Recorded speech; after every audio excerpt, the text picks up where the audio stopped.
நான் ஒவ்வொருத்தராக போய் மனோகரச மினிஸ்டர் நான் இந்த இடத்துல நன்றியோட நினைவுகூறன், அவர்கிட்ட போய் கேட்க தந்தவர். ஆகவே இப்படி நான் இந்த வழிகளால் போய்த்தான் ரிசார்ட் மினிஸ்டருக்கு நான் அந்த பிரே சபையில் அவருக்கான ஆதரவை அவர் கட்சி சார்பான ஆக்களுக்கு கொடுத்தபடியால் எனக்கு அந்த நிதி கிடைத்தது. ஆனால் யுஎன்பியா டிரெக்டாக எனக்கு செய்ய இல்லை ஒன்றும். எனக்குன்னு சொல்லிக்க தனிப்பட்ட முறையில் எனக்கு தேவையில்லை, என்னுடைய மக்களுக்கு செய்ய இல்லை, என்னுடைய மக்களுக்கு செய்யவில்லை. இப்போ என்னன்னு சொன்னால், யுஎன்பியை எதிர்த்து அரசியல் செய்த சார்ல்ஸ் நிர்மல்நாதனுக்கு எவ்வளோ காசு கிடைச்சது, செல்வம் அடைக்கல்நாதனுக்கு எவ்வளோ காசு கிடைச்சது, அவங்களுக்கான வரப்பிரசாதங்கள் எவ்வளோ தள்ளி கொடுத்தவர்.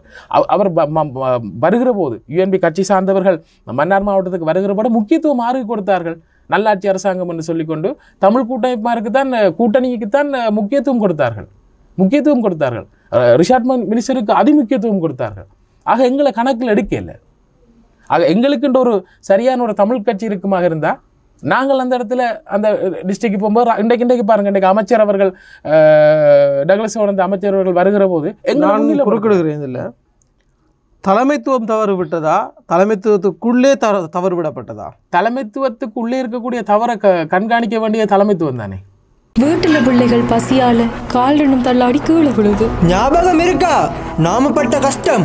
நாட்டை மீண்டும் அந்த நிலைக்கு கொண்டு போக விரும்பல. நாட்டை பின்னோக்கி கொண்டு செல்லாது முன்னோக்கி கொண்டு செல்லவே ஜனாதிபதி ரணில் விக்ரமசிங்கவுக்கு வாக்களிக்க வேண்டும். 2022ஆம் ஆண்டு ஏற்பட்ட இரண்டு யுகம் மீண்டும் வேண்டுமா? சிந்திப்போம். ஜனாதிபதி ரணில் விக்ரமசிங்கவின் கரங்களை பலப்படுத்தி மீண்டும் ஜனாதிபதியாக்குவோம். சிலிண்டர் சின்னம் ஜனாதிபதி ரணில் விக்ரமசிங்க. இது ஒரு கட்டணம் செலுத்தப்பட்ட விளம்பரம். ஆஸ்திரேலியா, கனடா, நியூசிலாந்து போன்ற நாடுகளுக்கான ஃபேமிலி பிஆர் விசாவினை 50% ஆஃபருக்கு வழங்குகின்றனர். Kodagumpura consultancy company private limited. எங்களிடம் permanent resident visa, visit visa, business migration, residence by investment, citizenship by investment, student visa. நம்மை நாட வேண்டும். 100% வெற்றி, 31 வருட அனுபவம், 30,000க்கும் மேற்பட்ட வெற்றிகரமான விசாக்கள், உலகளாவிய ரீதியில் 36 கிளைகள், அனைத்து விதமான குடியேற்ற விசாக்களும் சட்டத்தரணியால் முன்னெடுத்து தரப்படும். தொடர்புகளுக்கு Kodagumbura consultancy company private limited, இலக்கம் 22, 2வது மாடி, மில் வீதி, வவுனியா. தொலைபேசி இலக்கம் 074585133, 07439434165. தலைமை காரியாலயம் கம்பஹா. நாங்கள் உங்கள் எதிர்காலத்தின் வெற்றியை நோக்கிய பயணம். இரண்டும் உங்களுக்கு தவறு இழைத்திருக்கு. இரண்டும் தவறு இழைத்திருக்கலாம். அதாவது அரசியல் ரீதியாக, ஏன்னா இப்படித்தானே, நான் ஒரு சாதாரண பிரேசோ மெம்பர், அவங்க இன்றைக்கி பார்லிமெண்ட்டில் இருக்கிறார்கள். அப்போ என்னை விட அவங்களோட பலம்தான் தேவைன்றதும் உண்மை.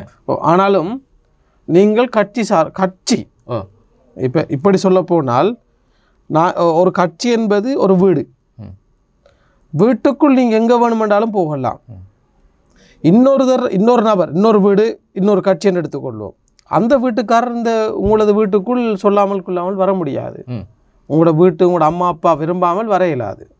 அப்படி இருக்கும்போது நீங்கள் வீட்டுக்காரர், உங்களுக்கு அவ்வளோ பிரச்சனை வந்தது. அதனால தான் இன்றைக்கு அம்மா பிரச்சனையா, அப்பா பிரச்சனையா, இல்லை இப்போ அல்லது சகோதரங்கள் பிரச்சனையா? அதனால தான் இன்றைக்கு ரணில் விக்ரமசிங்கே அவர்கள் ஒரு சுயாதீன வேட்பாளராக போட்டியிடுகிறார். இல்லைன்னா அவர் ஐக்கிய தேசிய கட்சியில் போட்டியிட்டு இருப்பார். ஏன் இன்றைக்கு ரணில் விக்ரமசிங்கே அவர்கள் சுயாதீன வேட்பாளராக, ஆனால் வெல்லுவார்.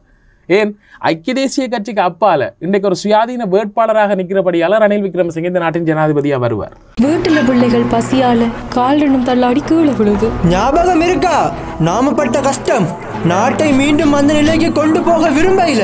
நாட்டை பின்னோக்கி கொண்டு செல்லாது முன்னோக்கி கொண்டு செல்லவே ஜனாதிபதி ரணில் விக்ரமசிங்கவுக்கு வாக்களிக்க வேண்டும். 2022ஆம் ஆண்டு ஏற்பட்ட இரண்டு யுகம் மீண்டும் வேண்டுமா? சிந்திப்போம். ஜனாதிபதி ரணில் விக்ரமசிங்கவின் கரங்களை பலப்படுத்தி மீண்டும் ஜனாதிபதியாக்குவோம்.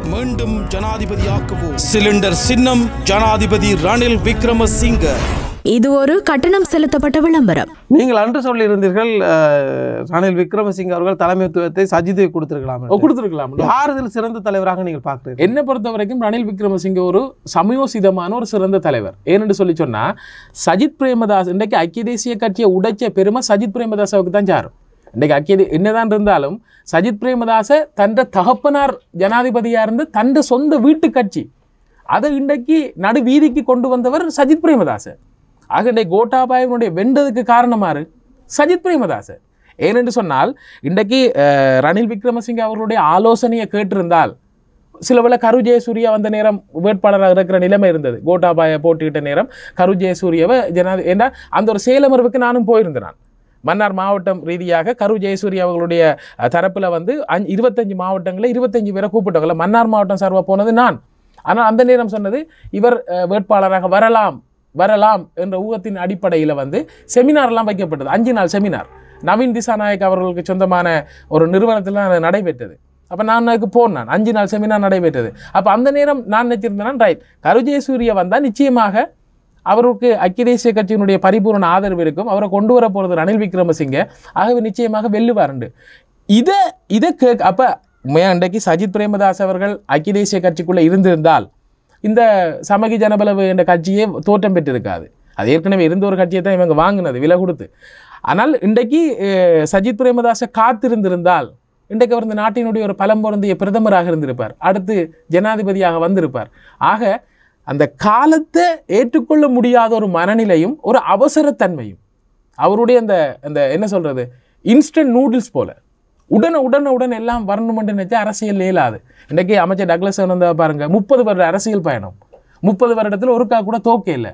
அவருக்கு கண் போயிருக்குது, கால் போயிருக்குது, இன்றைக்கு வரைக்கும் அவர் மருந்தில் இயங்குகிறார். அப்போ அப்படியாப்பட்ட ஒரு காத்திருப்பு வேணும். இன்றைக்கு டக்ளஸ் அவருடைய அமைச்சர் பெரியதொரு அரசியல் கொள்கையை தமிழ் மக்கள் இன்றைக்கு பெரிய அளவில் ஏற்றுக்கொள்கிறாங்க. அந்த ஏற்றுக்கொள்றதுக்கு காரணம் ஒரு நீண்ட பயணம் தான். ஆனால் சஜித் பிரேமதாஸ் இருக்கிறது என்ன, உடனே ஜனாதிபதியாக வரணும். என்ன நடந்தது? கோட்டாபாய வென்றார், இவர் தோற்றார். இப்பயும் என்ன நடந்தது? இப்போ கூட அவர் சரியான ஒரு சமயோசிதமாக அவர் செயற்படக்கூடிய ஒரு நல்ல முதுகெலும்புள்ள நல்ல ஒரு தலைவனாக லீடர்ஷிப் உள்ளவராக இருந்தால் இன்றைக்கு ரணில் விக்ரமசிங்கிட்ட போயிருக்கலாம். நாங்கள் இன்றைக்கு கொண்டா சேருவோம், நீங்கள் ஜனாதிபதி எடுங்க, நான் பிரதமர் எடுக்கிறேன், இந்த நாட்டை கட்டி எழுப்புவோம் என்று சொல்லி சஜித் பிரேமதாசை முன்வரலையே. ஏன் முன்வரையில்லை? இன்றைக்கு அவர் இன்றைக்கு தான் சொல்கிறேன். இதால தான் இந்த ஐக்கிய தேசிய கட்சியை விட்டு போட்டு ரணில் விக்ரமசிங்கே அவரோட முதலாவது நோக்கமே பொது சின்னத்தில் கேட்கணும்ன்றது தான். ஐக்கிய தேசிய கட்சியில் கேட்டிருந்தால் ரணில் விக்ரமசிங்கே தோற்றிருப்பார். அவர் இன்றைக்கு அந்த கேஸ் சிலிண்டர் என்ற ஒரு பொது சின்னத்தில் ஒரு சுயாதீன வேட்பாளராக இறங்கியிருக்காருன்னு சொன்னால் அதுதான் ஒரு தலைமைத்துவம். இன்றைக்கு இலங்கையில் ஒரு சுயாதீன வேட்பாளர் வென்றதாக வரலாறு இல்லை. ஜனாதிபதி தேர்தலில் ஒரு சுயாதீன வேட்பாளர் வென்றதாக, ஒரு இண்டிபெண்டன்ட் கேண்டிடேட் வென்றதாக சரித்திரம் இல்லை. அந்த சரித்திரத்தை மாற்றப் போகிறார். அந்த சரித்திரத்தை ரணில் விக்ரமசிங்கே செப்டம்பர் 21ஆம் தேதி நிச்சயமாக மாற்றுவார். சரி, அது ஒரு பக்கம் இருக்கட்டும். இன்னொரு பக்கம் வருவோம்.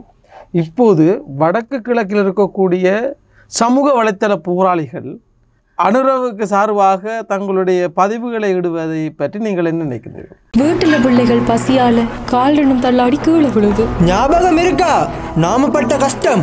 நாட்டை மீண்டும் அந்த நிலைக்கு கொண்டு போக விரும்பல. நாட்டை பின்னோக்கி கொண்டு செல்லாது முன்னோக்கி கொண்டு செல்லவே ஜனாதிபதி ரணில் விக்ரமசிங்கவுக்கு வாக்களிக்க வேண்டும்.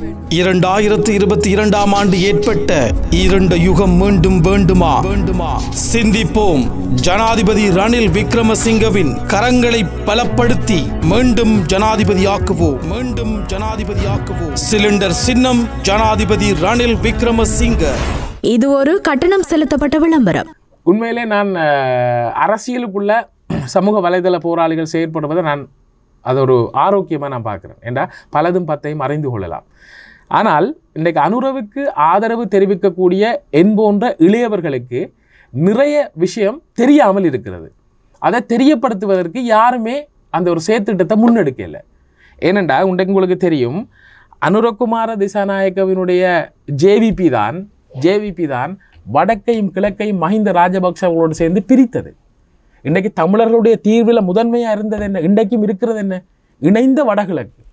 அப்போ இந்த இணைந்த வடகிழக்கை வடக்க வேற கிழக்க வேறையா பிரித்த பெருமைக்குரியவர்கள் அனுரகுமார திசாநாயக்கனுடைய ஜேவிபி. அந்த நேரம் அனுரகுமார திசாநாயக்க அந்த கட்சியினுடைய ஒரு முக்கியஸ்தர், அந்த கட்சியில் முக்கிய பங்கு வகித்தவர். ஏன் அப்போக்கு அனுரகுமார திசாநாயக்க எதிர்க்கல? அமைச்சராக இருந்தது போன்று அமைச்சர் அவர் அந்த முக்கியமான கேபினட் மினிஸ்ட்ரி ஒன்றை வச்சிருந்தவர். அந்த வழக்கு போட்டது யார்? ஜேவிபி. அந்த வழக்கை போட்டது வழக்கு போட்டு தான் நீதிமன்றத்தினுடைய அந்த வழக்கினூடாகத்தான் அந்த தீர்ப்பினூடாகத்தான் வடகிழக்கு பிரிக்கப்பட்டது. ஆகவே இன்றைக்கு சொல்லட்டும், இன்றைக்கு சொல்கிறார்கள் தானே தமிழர்கள் எங்களுடைய சகோதரர்கள், எங்களுடைய சகோதரத்துவம் உண்டு. ஏன் தமிழர்களாகி எங்களை தமிழர்களுடைய தரப்புக்குள்ளே பிரிச்சிங்க?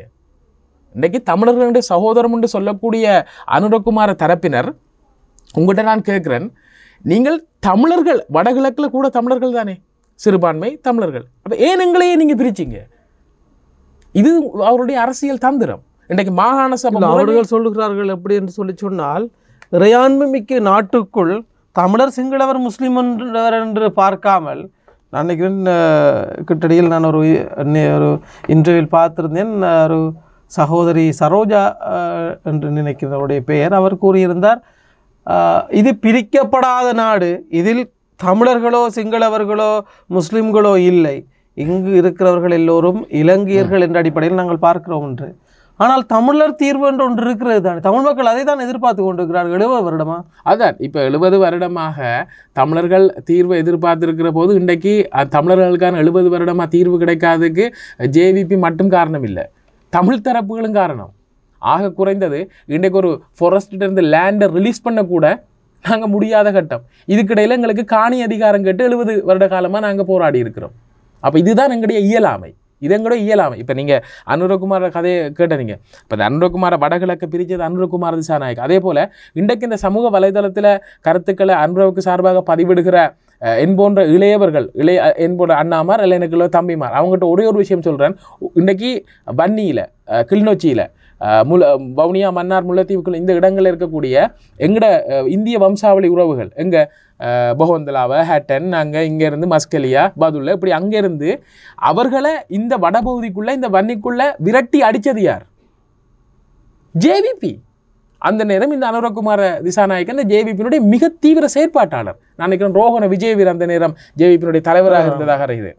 ஆக உங்களோட அம்மா அப்பாட்டை நீங்கள் இன்றைக்கி உங்களோட அம்மா அப்பாட்டை போய் கேளுங்க, நாங்கள் எங்கேருந்து வந்த, நாங்கள் எங்களை அங்கேருந்து அடித்து விரட்டுனது யார் என்பதை உங்களோட அம்மா அப்பாட்ட கேட்க சொல்லுங்கள். உங்களோட அம்மா அப்பா அதுக்கு என்ன பதில் சொல்கிறாங்கன்றதை நீங்கள் உங்களோட பெற்றவர்கள்ட்டே நீங்கள் கேட்டு தெரிந்து கொண்டு அதுக்கப்புறம் நீங்கள் சமூக வலைதளங்களில் நீங்கள் பதிவிடுங்க. இது ஆனால் அவர்களுடைய அந்த விருப்பை நான் எதிராக சொல்லவில்லை. ஒவ்வொருவருக்கும் ஜனநாயக உரிமை இருக்கிறது, ஜனநாயக அது அவங்களோட விருப்பம். ஆனால் இப்படி ஒரு பின்னணி கொண்டது தான் ஜேவிபி. இப்படி ஒரு பாரிய பின்னணி, தமிழர்களை விரட்டி அடித்த ஏன் சிங்களாக்களுக்கும் தானே இவங்க அநியாயத்தை செஞ்சவங்க ஜேவிபி. வீட்டுல பிள்ளைகள் பசியால கால்டனும் தள்ளாடி கீழே விழுது. ஞாபகம் இருக்கா நாம பட்ட கஷ்டம்? நாட்டை மீண்டும் அந்த நிலைக்கு கொண்டு போக விரும்பல. நாட்டை பின்னோக்கி கொண்டு செல்லாது முன்னோக்கி கொண்டு செல்லவே ஜனாதிபதி ரணில் விக்ரமசிங்கவுக்கு வாக்களிக்க வேண்டும். 2022ஆம் ஆண்டு ஏற்பட்ட இரண்டு யுகம் மீண்டும் வேண்டுமா? சிந்திப்போம். ஜனாதிபதி ரணில் விக்ரமசிங்கவின் கரங்களை பலப்படுத்தி மீண்டும் ஜனாதிபதியாக்குவோம்.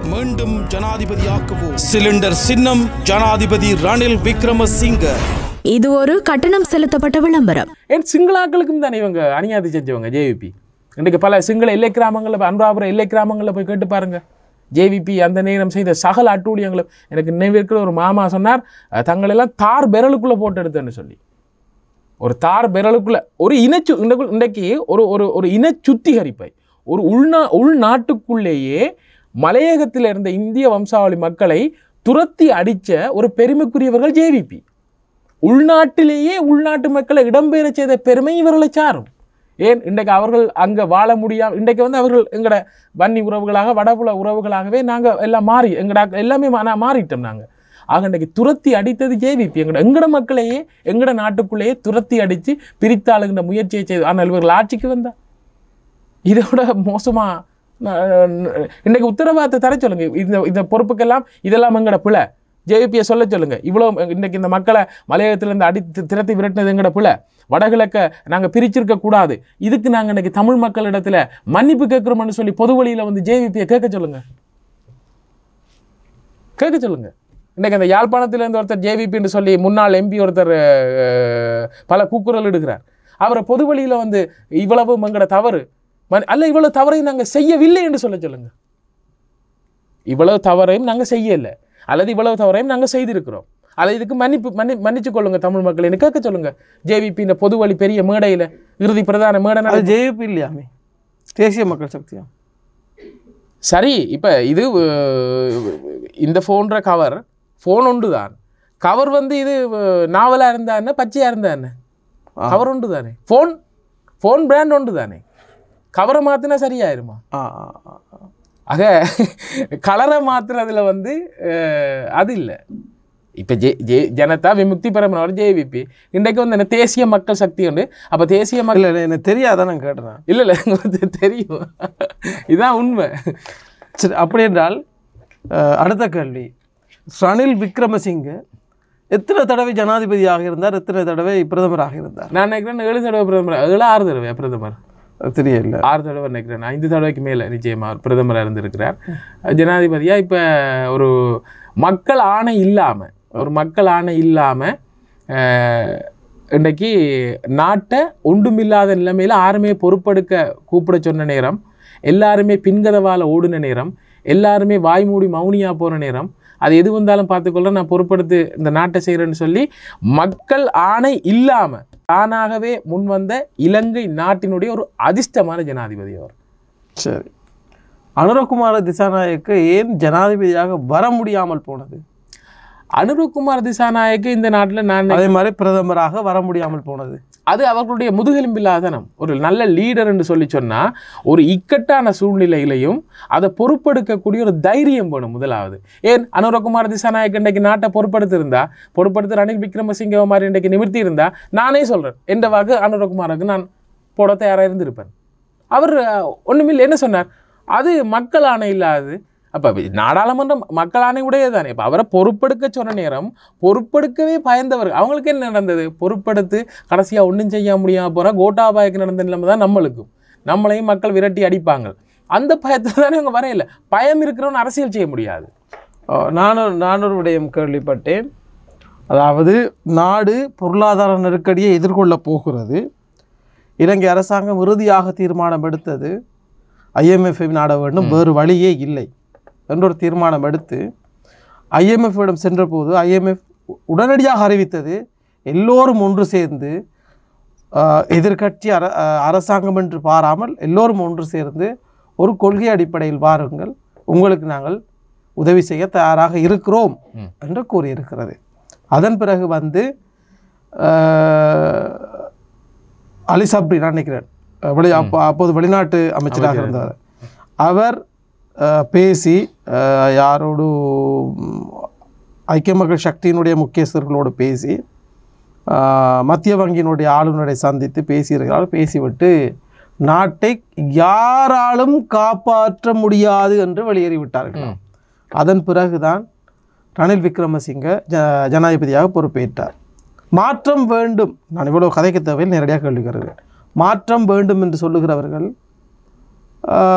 அனுரகுமார திசாநாயக்க ஜனாதிபதியாக வர வேண்டும் என்று சொல்கிறார்கள். மாற்றம், நாங்களும் மாற்றத்தை விரும்பி தான் இந்த மாற்றம் நிகழ்ச்சி ஆரம்பித்திருக்கிறோம். மாற்றம் என்பது எல்லோரும் எதிர்பார்க்கிறது. ஜனாதிபதியாக ரணில் விக்ரமசிங்கத்துக்கு ஒரு மாற்றத்தை வழங்கினால் என்ன என்பதுதான் என்னுடைய கேள்வி. இப்போ அதுதான் நடந்திருக்கு என்று சொன்னால், இந்த மாற்றம் வந்து எப்போ ஆரம்பிக்கப்பட்டுன்னு சொன்னால், கோட்டாபாயை எப்போ என்னால் முடியாதுன்னு சொல்லி துண்ட காலம் துணிய காலம்னு விட்டுட்டு ஓடினாரோ அல்லது மக்களால் விரட்டி அடிக்கப்பட்டாரோ அப்போவே இந்த மாற்றம் வந்துட்டுது. அப்போவே சரியான அரசியல் தலைமைகள், சரியான அரசியல் சிந்தனை, சரியான அரசியல் தன்னம்பிக்கை, சரியான ஒரு லீடர்ஷிப், சரியான ஒரு தலைமைத்துவம் இருந்தவர்கள் அந்த நேரம் நாட்டை பொறுப்படுத்திருக்கலாம். ஆக நீங்கள் சொன்ன மாற்றம் இன்றைக்கு கேஸ் சிலிண்டரில் ரணில் விக்ரமசிங்கே போட்டியிடுகிற நேரம் வந்த மாற்றமாக நான் கருதே இல்லை. யாருமே இல்லாமல் இந்த நாட்டு ஒரு வெறுமையான சுடுகாடாக இருந்தபோது, ஒரு மயானமாக இருந்தபோது அந்த நாட்டை பொறுப்பெடுக்க வல்லமை ரணில் விக்ரமசிங்கவுக்கு இருந்தது. அப்போவே இந்த மாற்றம் வந்துட்டு நான் நினைக்கிறேன். அப்படியாக இருந்தால் மக்களூடாக ஜனாதிபதியாக வர வேண்டும். அதற்காக மக்களால் என்ன செய்ய முடியும்? மக்கள் தான் நியாய தீர்ப்பாளர்கள். இது வந்து ஒரு ஜனநாயக நாடு, இது வந்து மன்னராட்சி இல்லை தானே, இது வந்து ஒரு ஜனநாயகம். எல்லாருக்குமே ஜனநாயகத்தினுடைய தங்களுடைய மக்களினுடைய ஜனநாயக கடமை, மிகப்பெரிய ஜனநாயக கடமை வாக்கு பலம். இன்றைக்கு நாங்கள் எங்களோட வாக்கு பலத்தை தவற விடுகிற போது அல்லது எங்களோட வாக்கு பலத்தை நாங்கள் பிழையான ஒருவருக்கு கொடுக்கிற போது ஒரு சரியான ஒருவர் நிராகரிக்கப்படுவார். இன்றைக்கு ரணில் விக்ரமசிங்கே யார்? நிராகரிக்கப்பட்ட ஒருவர். இன்றைக்கு நிராகரிக்கப்பட்ட ஒருவர் இந்த நாட்டை மீட்டெடுத்திருக்கிறான்னு சொல்லி சொன்னால் அது யார தவறு? நிராகரித்த மக்கள் தவறு. அப்படின்னா உங்களுக்கு கருத்துப்படி அவர் மக்களுடைய நாயகன் அல்ல, மகேசனுடைய நாயகன். அது இயல்பாகவே அவருக்கு இறைவனால் கொடுக்கப்பட்ட ஒரு வரம். அதாவது சிங்களத்தில் அந்த ஜனவரம் என்று சொல்லுவார். ஜனவரம், மக்கள் வரம். மக்கள் வரம் இன்றைக்கு ரணில் விக்ரமசிங்கே ஒரு மக்கள் வரம் இல்லாத ஒருவர் இந்த நாட்டை பாரம் எடுத்து அதை மீட்டெடுக்கிறேன்னு சொன்னால் இது ஒரு அதிசயம். உலகத்தில் எந்த நாட்டிலையும் நடக்கலை இது இப்படி உண்டு. உலகத்தில் எந்த நாட்டிலையும் நடக்காத ஒரு அதிசயம். மக்களால் ரணில் விக்ரமசிங்க பார்லமெண்ட் தேர்தலில் தோற்கடிக்கப்பட்ட ஒருவர். வீட்டுல பிள்ளைகள் பசியால கால் தள்ளாடி கீழே விழுது. ஞாபகம் இருக்கா நாம பட்ட கஷ்டம்? நாட்டை மீண்டும் அந்த நிலைக்கு கொண்டு போக விரும்பல. நாட்டை பின்னோக்கி கொண்டு செல்லாது முன்னோக்கி கொண்டு செல்லவே ஜனாதிபதி ரணில் விக்ரமசிங்கவுக்கு வாக்களிக்க வேண்டும். 2022 ஆண்டு ஏற்பட்ட இரண்டு யுகம் மீண்டும் வேண்டுமா? சிந்திப்போம். ஜனாதிபதி ரணில் விக்ரமசிங்கவின் கரங்களை பலப்படுத்தி மீண்டும் ஜனாதிபதியாக்குவோம். சிலிண்டர் சின்னம் ஜனாதிபதி ரணில் விக்ரமசிங்க. இது ஒரு கட்டணம் செலுத்தப்பட்ட விளம்பரம். ஆக இன்னைக்கு மக்களால் பார்லமெண்ட் தேர்தலில் தோற்கடிக்கப்பட்ட ஒருவர் வந்து முழு நாட்டையுமே வந்து மீட்டெடுக்கிறேன்னு சொல்லி சொன்னால் அது ஒரு அதிசயம். அந்த அதிசயத்தை மக்கள் உணர்வார்களாக இருந்தால் கேஸ் சிலிண்டர் தான் அவரோட கண்ணுக்கு முன்னால் வரும் அந்த பேலட் பேப்பரில் ஓட் போட போய்க்க. நிச்சயமாக உண்மையால் நீங்கள் சொல்கின்ற விடயத்தை வைத்து நான் சொல்கிறேன். மக்களிடம் மன்னிப்பு கேட்கிறார். குறிப்பாக கடந்த ஈஸ்டர் தாக்குதலில் நடந்த சம்பவம் தொடர்பாக அதற்கு பிறகு ஜனாசா எரிப்பு தொடர்பாக நேரடியாக மன்னிப்பு கேட்டிருக்கிறார். உண்மையிலேயே நாங்கள் தான் அவரோட மன்னிப்பு கேட்க வேண்டும், நாங்கள் வாக்களிக்கவில்லை. ரணில் விக்ரமசிங்கே இதுக்கு மன்னிப்பு கேட்க வேண்டிய தேவையில்லைன்னு சொன்னால் ஈஸ்டர் தாக்குதலுக்கும் ரணில் விக்ரமசிங்கவுக்கும் என்ன தொடர்பு? அப்போது ஆட்சியில் இருந்தது யார்? மைத்திரிபால சிறிசேன. ஈஸ்டர் தாக்குதல் நடைபெற போகுதுன்னு சொல்லி இன்டெலிஜென்ட் ரிப்போர்ட் வந்து மைத்திரிபால சிறிசேனவுக்கு அனுப்பப்பட்டிருக்கிறது. அதை வந்து போலீஸ் தரப்பில் உள்ள சிரேஷ்ட அந்த நேரமே அது எல்லா ஊடகங்களும் வந்த ஒரு விஷயம். ஆக இப்படி ஒரு அசம்பாவிதம் நடக்க போகுதுன்னு சொல்லி ஒரு இன்டெலிஜென்ட் ரிப்போர்ட்டை அனுப்பியும் வெளிநாடு சென்ற ஒரு ஜனாதிபதி தான் மைத்திரிபால சிறிசேன. இன்றைக்கு மைத்திரிபால சிறிசேனோட நிலைமை என்ன? அவருக்கு முன்ன ஒரு கட்சி இல்லை, அவர் எந்த கட்சியும் ஏற்கிறதுக்கு தயாராகவும் இல்லை. அப்போ அப்படி ஒரு ஜனாதிபதி தான் மைத்திரிபால சிறிசேன. ஆனால் இன்றைக்கு ஈஸ்டர் அட்டாக்ல வந்து இவர் மன்னிப்பு கேட்கறது அது இவரோட பெருந்தன்மை, ரணில் விக்ரமசிங்கே அவர்களுடைய பெருந்தன்மை. அது மட்டும் இல்லாமல் இன்னொன்றுக்கு சொல்றாரு, அதாவது அரசாங்கம் என்ற வகையில் நான் மன்னிப்பு கேட்கிறேன். அந்த நேரம் அவர் பிரைம் மினிஸ்டரா சொல்றாரு, நாட்டின் அரசாங்கம் அப்போது இருந்த அரசாங்கம் இப்போது நாங்கள் கேட்கிறோம், நாங்களும் இப்போ அரசாங்கம். மைத்திரிபால சிறிசேன தான் இதுக்கெல்லாம் தார்மீக பொறுப்புன்னு சொல்லி அவர் மன்னிப்பு கேட்கிறாரு இல்ல? அது ஒரு தலைமைத்துவம். இதான் அந்த தலைமைத்துவத்துக்கு இடையில இருக்கக்கூடிய இன்னைக்கு ஒரு நாட்டினுடைய ஒரு வீணா போன ஒரு தலைமைத்துவம் அது மைத்திரிபால சிறிசேன முதலாவது. இலங்கை ஆண்ட ஜனாதிபதிகளிலேயே ஒரு முதுகெலும்பில்லாத ஒரு வீணா போன தலைமைத்துவமான ஜனாதிபதி என்று சொன்னால் அது வந்து மைத்திரிபால சிறிசேன தான். அதில் எந்த மாற்று கருத்தும் இருக்க முடியாது. ஆனால் இப்போது ஒரு சின்ன ஒரு குழப்பம் இருக்கிறது. நான் ஊடகவியலாளர் அடிப்படையில் அந்த சில விடயத்தை உங்களோட பேசாமல் நினைக்கிறேன். யார் ஜனாதிபதி தேர்தலில் வென்றாலும் பொருட்களின் விலைகள் அதிகரிக்க வாய்ப்பு இருப்பதாக கூறுகிறார்கள். நடக்குமா அல்லது அதிகரிப்பு இருக்காதா? இல்லை, இப்போ இன்றைக்கு தேர்தல் விஞ்ஞாபனம் வெளியிடப்பட்டிருக்கிறது. ரணில் விக்ரமசிங்கே அவருடைய தேர்தல் விஞ்ஞாபனம் வெளியிடப்பட்டிருக்கிறது. இப்போ இப்படித்தானே இன்றைக்கு ஓரளவுக்கேனும் இந்த இன்றைக்கு நீங்கள் பொருட்களோட விலையேற்றத்தை பற்றி கதைக்கிறீங்க. ஆனால் இந்த பொருளாதார பிரச்சனை வந்த நேரம் எவ்வளவு கொடுத்தாலும் பொருள் இல்லை வாங்குறதுக்கு. இப்போ காசு 10,000 ரூபா இருந்தால் கூட 1 லிட்டர் டீசல் இல்லை, பெட்ரோல் இல்லை, டீசல் இல்லை. இன்றைக்கி 500 ரூபா இருந்தால் கூட பான் இல்லை வாங்குறதுக்கு. 5,000 ரூபா இருந்தால் கூட பால்மா இல்லை பிள்ளையை கொடுக்குறதுக்கு. ஆக இப்படி இருந்து தானே இப்போ வந்திருக்கிறது. ஆகவே இவ்வளவு தூரம் கொண்டு வந்தவர் இனிவருக்கு அதான் என்ன சொல்கிறேன், இன்னொரு 5 வருஷம் எனக்கு காலம் தாங்க, 5 வருஷ காலம் தாங்க, இது எல்லாத்தையுமே மாற்றி அமைக்கிறேன் என்று தான் இவர் சொல்லுறார். அப்படி ஒரு செயல் நிறைவேற்ற முடியும் ஒரு செயல்திறனுடைய ஒரு தலைவருக்கு இந்த நாட்டை கொடுக்காம விட்டோம் என்று சொல்லி சொன்னால் மீண்டும் ஒரு வரிசை யுகம், மீண்டும் இதே போல் நாங்கள் பின்னோக்கி போகிற. உங்களுக்கு தெரியும், ரணில் விக்ரமசிங்கே அவர்கள் ஒரு பெரிய ஒரு சவாலுக்கு மத்தியில் தான் நாங்கள் என்னச்சு. சில பேர் சொன்னாங்க இவருக்கு இந்த தேவையில்லாத வேலை, சும்மா தடுமாறுறான்னு சொன்னோம். நான் அவர் பிரதமராக பதவியேற்ற உடனே இன்றைக்கும் அந்த நேரம் டைமில் நான் போட்ட இது இருக்குது. நான் சொன்னான் இந்த நாட்டினுடைய ஜனாதிபதியாக இன்னும் ஒரு குறுகிய மாத காலத்துக்குள்ளே அவர் பதவியேற்பார்ன்னு சொல்லி. அந்த நேரம் அதை சிரிப்பு படமெல்லாம் போட்டு ஆக்கள் இருக்கிறாங்க. அதுக்கு நான் எதிர்ப்பு கூறுனான். அந்த நேரம் ஜோக்கா இல்லை கேலியா கிண்டலாக எடுத்தாக்கள் இருக்குது. இவருக்கு என்ன பைத்தியம்னு சொன்னாங்க. சரி, ஆனால் ஜனாதிபதியாக வந்தார் தானே, அது ஒரு கேள்வி எடுத்தாங்க. ஒரு வாசனத்தோடு எப்படி ஜனாதிபதியாக வருவார் என்றெல்லாம் கேள்வி எடுத்தார்கள். சரி, இப்போ நாங்கள் இறுதி கட்டத்தை வந்திருக்கிறோம். என்னுடைய 2 விதமான வாதங்கள் இருக்கிறது. வீட்டுல பிள்ளைகள் பசியால கால் தள்ளாடி கீழே விழுது. ஞாபகம் இருக்கா நாம பட்ட கஷ்டம்? நாட்டை மீண்டும் அந்த நிலைக்கு கொண்டு போக விரும்பல. நாட்டை பின்னோக்கி கொண்டு செல்லாது முன்னோக்கி கொண்டு செல்லவே ஜனாதிபதி ரணில் விக்ரமசிங்கவுக்கு வாக்களிக்க வேண்டும். 2022 ஆண்டு ஏற்பட்ட இரண்டு யுகம் மீண்டும் வேண்டுமா? சிந்திப்போம். ஜனாதிபதி ரணில் விக்ரமசிங்கவின் கரங்களை பலப்படுத்தி மீண்டும் ஜனாதிபதியாக்குவோம். சிலிண்டர் சின்னம் ஜனாதிபதி ரணில் விக்ரமசிங்க. இது ஒரு கட்டணம் செலுத்தப்பட்ட விளம்பரம். ஒன்று, சஜித் ஏன் ஜனாதிபதியாக வர வேண்டும்? நம்ம எதிர்பக்கம் பேசினோம். சரி, நம்ம எதிர்பக்கம் பேசாமல் அவர்கள் சார்பாக பேசுவோமே. சஜித் ஏன் ஜனாதிபதியாக வர வேண்டும்? அனுர ஏன் ஜனாதிபதியாக வர வேண்டும்?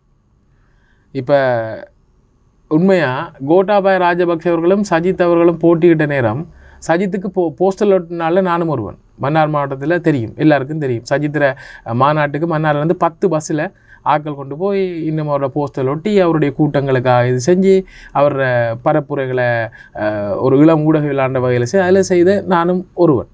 அப்போ நான் இந்த சஜித் நீங்கள் கேட்டீங்க ஏன் வர வேண்டும் என்று சொல்லி. சஜித் வருவதற்கான ஒரு ஆசை இருந்தாலும் சஜித்தால் இந்த நாட்டை கொண்டு போக முடியாது. ஏனென்று சொன்னால் இன்றைக்காவது ஒரு நாள் நான் ஒரே ஒரு கேள்வி கேட்குறேன். நீங்கள் அந்த நேரம் நான் சஜித் வரணும்னு விரும்பினதுக்கான காரணம் என்னென்னா அவருக்கு பின்னால் ரணில் விக்ரமசிங்கே இருந்தார். இன்றைக்கு அவருக்கு பின்னால் ரணில் விக்ரமசிங்க என்ற ஒரு ஒரு முதுகெலும்புள்ள தலைவர் இல்லை. இப்போ சஜித் பிரேமதாச இன்றைக்கு எப்படி எடுத்துக்கொள்ளுமே, நான் ஒரு ஜனாதிபதி ஆனால் அப்படின்ற மாதிரி சஜித் ஒரு ஜனாதிபதி ஆனால், ரைட், சஜித் ஒரு ஜனாதிபதி ஆனால் என்ன நடக்கும் என்று சொன்னால் இந்த நாடு மீண்டும் ஆதாள பாதாளத்துக்கு தான் போகும். ஏனென்று சொன்னால் அவர் நேர்மையானவர், ஊழல் இல்லாதவர், ஒரு ரணசிங்க பிரேமதாஸ் அவர்களுடைய மகன். அதே போல் ஹவுசிங் அந்த வீடமைப்பை ஒரு ஊழல் இல்லாத அந்த அமைச்சை கொண்டு போனவர். அதில் ஜேவிபி குற்றச்சாட்டு சொல்லுது. இல்லை அது ஜேவிபி அதை அப்படித்தான் அவங்க சொல்லி கொண்டு. ஆனால் சஜித் ஒரு ஊழல் இல்லாதவர் என்பதை நான் வெளிப்படையாக நான் சொல்லுவேன். நல்ல மனிதர், இயல்பானவர், இலகுவானவர். மற்றது சாமானிய இன்றைய வரைக்கும் செருப்பு தான் போடுறார். எங்களோட டக்ளஸ் தலைவர் மாதிரி இவரும் செருப்பு தான். அப்படி போட்டுக்கொண்டு மக்கள் மத்தியில் இயல்பு. ஆனால் இன்றைக்காவது ஒரு நாள் சஜித் பிரேமதாஸ் அவர்கள், நீங்கள் இன்றைக்கு நான் என்ன சொல்கிறேன், நாங்கள் 2009 ஊடகத்துக்கு வந்தாங்க. இன்றைக்காவது ஒரு நாள் ஒரு பேப்பர்லேயோ அல்ல ஒரு செய்தியிலேயோ இந்த நாட்டு மக்கள் எல்லாருமே சஜித் பிரேமதாஸ் அவர்கள் உத்தியோகபூர்வ பயணமாக இந்தியா சென்றார், மாலைதீவு சென்றார், லண்டன் சென்றார், அமெரிக்கா சென்றார், யூரோப் சென்றார், எந்த ஒரு நாட்டுக்காவது போனார்ன்ற ஒரு செய்தியை நீங்கள் படிச்சிருப்பீங்களா? இவ்வளவு நாள் இப்போ வரைக்கும் உத்தியோகபூர்வ அரசு முறை பயணமாக அவர் ஒரு வெளிநாட்டுக்கு சென்றிருக்கிறார் என்று நீங்கள் அறிஞ்சிருக்கிறீங்களா? அப்போ ஃபாரின் அஃபேர்ஸ் வெளிநாட்டு கொள்கை அவர்கிட்ட எப்படி இருக்கும்? வீட்டுல பிள்ளைகள் பசியால காலனும் தள்ளாடி கீழே விழுது. ஞாபகம் இருக்கா நாம பட்ட கஷ்டம்? நாட்டை மீண்டும் அந்த நிலைக்கு கொண்டு போக விரும்பல. நாட்டை பின்னோக்கி கொண்டு செல்லாது முன்னோக்கி கொண்டு செல்லவே ஜனாதிபதி ரணில் விக்ரமசிங்கவுக்கு வாக்களிக்க வேண்டும். 2022 ஆண்டு ஏற்பட்ட இரண்டு யுகம் மீண்டும் வேண்டுமா? சிந்திப்போம். ஜனாதிபதி ரணில் விக்ரமசிங்கவின் கரங்களை பலப்படுத்தி மீண்டும் ஜனாதிபதியாக்குவோம். சிலிண்டர் சின்னம் ஜனாதிபதி ரணில் விக்ரமசிங்க. இது ஒரு கட்டணம் செலுத்தப்பட்ட விளம்பரம். இன்றைக்கு வெளிநாட்டு கொள்கை இல்லாமல் எப்படி இந்த நாட்டை நிமித்த முடியும்? எனக்கு சஜித் பிரேமதாச பிடிக்கும் என்பதற்காக இந்த நாட்டை அடை வைக்க இயலாது தானே. அதான் ரணிலினுடைய இயலுமை, சஜித்தினுடைய இயலாமை. இதே தான் ஜேவிபிக்கும். இப்போ ஜேவிபிக்கு சரி அவங்க இவ்வளோ பிள்ளை செஞ்சாங்க, எங்களோட தமிழ் மக்களை வடகிழக்க பிரித்தாங்க, எங்களோட உள்நாட்டுக்குள்ளே எங்களோட மக்களை மலையக எங்களோட உறவுகளை இங்கே வடக்குள்ளே அடித்து திரட்டி விரட்டினாங்க, தார்பரில் இப்படி இருக்கட்டுமே. எல்லாருமே பிள்ளையாளிகள் தான். அவர்கள் இப்போ மனம் திருந்தி ஒரு பரிசுத்தவாதங்களாக மாறிவிட்டார்கள், ஜனாதிபதியாக வந்து விட்டார். சரிதானே, ஜனாதிபதியாக இப்போ வந்துட்டாங்க. எங்கேருந்து நாட்டை கட்டி எழுப்புவீங்க? இன்றைக்கு கையிருப்பு என்ன? நாட்டில் கையிருப்பு இன்றைக்கு டொலர்ஸ். இன்றைக்கு நாட்டில் இருக்க கையிருப்பு என்ன? எத்தனை நாளைக்கு உங்களால் நாட்டை கொண்டு போக முடியும்? நான் நினைக்கிறேன் இப்போ இருக்கிற இந்த அளவு பணம் தான் கோட்டாபாய ராஜபக்ச ஜனாதிபதியாக வரும்போது இதே அளவு பணம் தான் இருந்ததாக. அதை குறுகிய காலத்தில் ரணில் விக்ரமசிங்கே கொண்டு வந்து இன்றைக்கு ஒரு விஷயம் கேட்குறேன். இன்றைக்கு சஜித் சரி அனுர சரி ரெண்டு பேரும் இன்றைக்கு தேர்தலில் பிரச்சாரம் செய்வதற்கும் மக்கள் மத்தியில் இவ்வளவு விஷயங்களை கதைப்பதற்கும் ஏதுவான ஒரு ஜனநாயக சூழலை ஏற்படுத்தி கொடுத்தது யாரு? அது ரணில் விக்ரமசிங்கே. இன்றைக்கு சஜித் பிரேமதாஸ் அவர்கள் டீசல் அடித்து நோட்டீஸ் ஒட்டி பிரம்மாண்டமான மக்கள் திரள் அப்படி இப்படின்னு எல்லாம் உலா வருகிறார். அதே ஒன்று தெரியும், எங்களுக்கு இலங்கையிலே வந்து பிரச்சாரத்துக்காக அதிக காசை செலவிடுறது யாரு? அனுரகுமார் திசாநாயக்கவனுடைய கட்சி. எனக்கு இப்படி ஒரு போஸ்டல் இதை பாருங்க, ஒரு போஸ்டல் திக்னஸை பாருங்க. அவங்களோட போஸ்டல் இன்றைக்கி அந்த அவங்க ஒட்டுறாங்க தானே போஸ்டல். இலங்கையில் ஒரே டைமில் எல்லா மாவட்டத்திலையும் எல்லா ஊர்லேயும் ஒட்டப்படும். அதுக்கு அவர்களுடைய அந்த போஸ்டல் திக்னஸில் இருந்து அந்த பிரச்சாரத்துக்கு அவங்க செலவழிக்கிற காசுகளை பாருங்கள், எவ்வளோ காசு செலவழிக்கிறாங்க. அவர்கள் சொல்லுகிறார்கள் பணத்தை விண்புரியம் செய்யக்கூடாது அப்படின்னு சொல்லி. முதல்ல நீங்கள் அதை செய்யாமல் இருங்களேன். எல்லா கட்சியும் தான் செய்யுது, அப்போ நீங்கள் அதை சொல்லக்கூடாது. ஆகவே இதுதான், அதாவது ஒன்றும் இல்லாமையில் இருந்து ஒன்றை உருவாக்குவதுதான் கெட்டித்தனம். உருவாக்குன அழகாக அலங்கரிக்கப்பட்ட மேடையில் வந்து நின்று டான்ஸ் ஆடுறது சரியான ஈஸி. மேடையே இல்லாமல் ஒருத்தன் ஆடுறான்னு சொன்னால் அதுதான் அவனோட திறமை. இன்றைக்கி அழகான மேடை அலங்கரித்து அவர்கள் நின்று கதைக்கிறான்னு சொன்னால் அதுக்கு காரணம் அந்த ஜனநாயக சந்தர்ப்பத்தை உருவாக்கி கொடுத்தவர் ரணில் விக்ரமசிங்க. வீட்டுல பிள்ளைகள் பசியால கால்டனும் தள்ளாடி கீழே விழுது. ஞாபகம் இருக்கா நாம பட்ட கஷ்டம்? நாட்டை மீண்டும் அந்த நிலைக்கு கொண்டு போக விரும்பல. நாட்டை பின்னோக்கி கொண்டு செல்லாது முன்னோக்கி கொண்டு செல்லவே ஜனாதிபதி ரணில் விக்ரமசிங்கவுக்கு வாக்களிக்க வேண்டும். 2022 ஆண்டு ஏற்பட்ட இரண்டு யுகம் மீண்டும் வேண்டுமா? சிந்திப்போம். ஜனாதிபதி ரணில் விக்ரமசிங்கவின் கரங்களை பலப்படுத்தி மீண்டும் ஜனாதிபதியாக்குவோம். சிலிண்டர் சின்னம் ஜனாதிபதி ரணில் விக்ரமசிங்க. இது ஒரு கட்டணம் செலுத்தப்பட்ட விளம்பரம். நிச்சயமாக நான் நினைக்கிறேன் எதிர்வரும் செப்டம்பர் மாதம் 22ஆம் தேதி 21ஆம் தேதி நாங்கள் நேரலையை ஆரம்பித்து விடுவோம். 22ஆம் தேதி உங்களை வெற்றியோடு சந்திக்கலாம் என்று நினைக்கிறேன். நிச்சயமாக எனக்கு 100% நம்பிக்கை. நான் இப்போ நான் இந்த ஊடகங்களாக சொல்கிறேன், நான் இந்த அரசியல் பதிவுகள் ஒவ்வொன்றும் எதிர்கொள்ளும்போது இப்படி தான் இது எல்லாரும் சொன்னாங்க. இந்த வன்னியில் வந்து முதல் இபிடிபிக்கு ஒரு ஆசனம் கிடைக்கும் என்று சொன்ன நேரம் எல்லாம் சிரித்தவங்க. நான் பிரச்சாரம் பண்ண ஒவ்வொரு மேடையிலையுமே சொன்னேன். திலிவந்தோழருக்கும் தெரியும். நான் அந்த அவரை கடைசி மீட்டிங்கில் பெரிய தோழரும் இருந்தவர் டாக்டர் பெரிய தோழர் நான் சொன்னான், இம்முறை வன்னியில் ஒரு ஆசனத்தை ஈழ மக்கள் ஜனநாயக கட்சி நிச்சயமாக கைப்பற்றும்னு சொல்லி கடைசி மீட்டிங்கில் எங்களோட பிரச்சாரத்தினுடைய கடைசி மீட்டிங்கில் வச்சு நான் சொன்னேன். எல்லாரும் என்னை பார்த்து சிரித்தாங்க, கேலி பண்ணாங்க. ஆனால் நாங்கள் ஒரு ஆசனத்தை வேண்டினாங்க.